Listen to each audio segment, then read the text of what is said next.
I was tagged in this post on Twitter, and unfortunately I have to use this individual's face in order to drive home the narrative, and that's as bad as it sounds and as bad as it looks. But Sarah Huckabee Sanders has come under fire yet again, and this time it's not even for her line. Well, I'm sure there's a line worked in there somewhere because that's all she ever does. But she came to the defense of those teenagers who got into that little altercation, if you want to call it that, with the Hebrew Israelites as well as the native man in DC at that protest this past weekend. And this actually can line pretty much right up with what Professor Black Truth was talking about in his video that unfortunately got tampered with on YouTube discussing the Hebrew Israelites. So Sarah Huckabee Sanders got on cold, and she really got on cold with this one, and when she came to defend them. And I'm going to read to you her quote. She said, "The idea anybody could take joy in the destruction of young kids is absolutely outrageous to me. That's exactly what we saw members of the media and other leaders do," Sanders claimed on Fox and Friends. Listen to what she said. "The idea that anybody could take joy in the destruction of young kids is absolutely outrageous to me."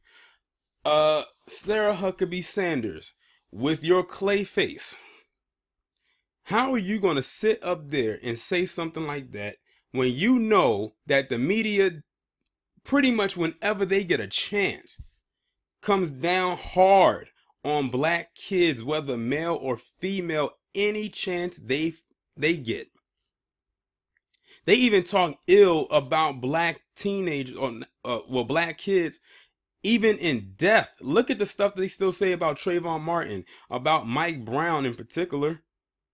They drag their names through the mud any chance they get, and you get upset because these snot-nosed boys did what they're known for doing.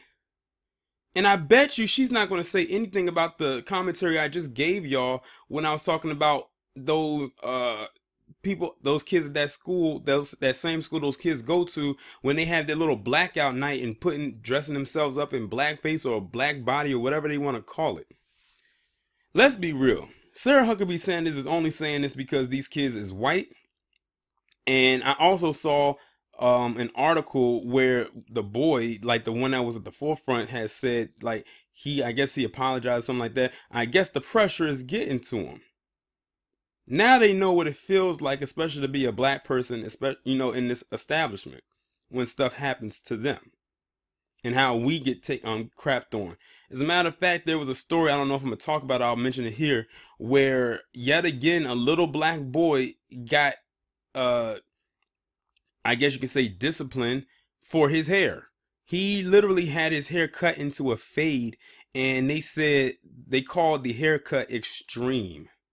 He literally had a little mini high top fade, which has been something that is very popular in the black community going back to the damn 80s. And they called it extreme. And that's not the first time I've seen them when they talk about girls in their braids and other boys when they probably get designs cut into their head. They call it extreme, or they say it looks gang related. We know what it really is. They don't like how our stuff looks naturally, which also enforces self-hatred and not wanting to like what naturally grows out of us, and amongst other things. It's high time that a lot of these white teens get put and pushed into the forefront as far as them doing a lot of things and suffering the consequences for it, because they skate along and skate on by every single chance they get. None of them really ever had a calling to the carpet moment. They've always had slap on the wrist moments, and way too many of them. Let a black kid do even an ounce of what these white kids are doing out here. And I'm not talking about in particular the ones that did what they just did, but anything. And we'll never hear the end of it. And when I say we, I mean us, because they throw us in a monolithic trope anyway. We're one big nigga to them. Anything one black person does that's considered bad, they throw it on all of us and say we are all that way. So for Sarah Huckabee Sanders to sit up there and say what she said, I know she was being on cold, but she was dead wrong with her sentiment. I'm trying to see if there's anything else. Oh, okay. She said something else. She said, these are kids. Let's not forget. These are 15 and 16-year-old kids who were put in a very tough position and actually handled it very well. Well, to be honest, from what I saw, and this is what I saw, they put themselves in that position. See, it's the thing where they feel that white kids can do whatever they want, and in most cases they can, and they do, and don't have to suffer the consequences for the actions that they put themselves into. Like, they're allowed to get in trouble, but they're not allowed to face the repercussions of the trouble they get themselves into. But if it's us, we get ourselves into trouble, and sometimes we don't even have to get ourselves into trouble. It just seems like sometimes trouble seems to find us, and we're stuck. I mean, look at what's going on with Chris Brown. He hasn't been able to recover so much from that Rihanna thing, and so all this stuff just seems to continue to pile on top of him every chance he gets. But then you have other white people who are able to recover and bounce back because they tell the media to back off, while they tell us the media needs to pile on. We're not stupid. We're not. And I'm so glad that people on Twitter got in her ass for saying that shit. She said, never seen people so happy to destroy a kid's life. Where she should have said, I've never seen the media so happy to destroy a white kid's life. That's what she left out of there. Because she never expressed these sentiments otherwise.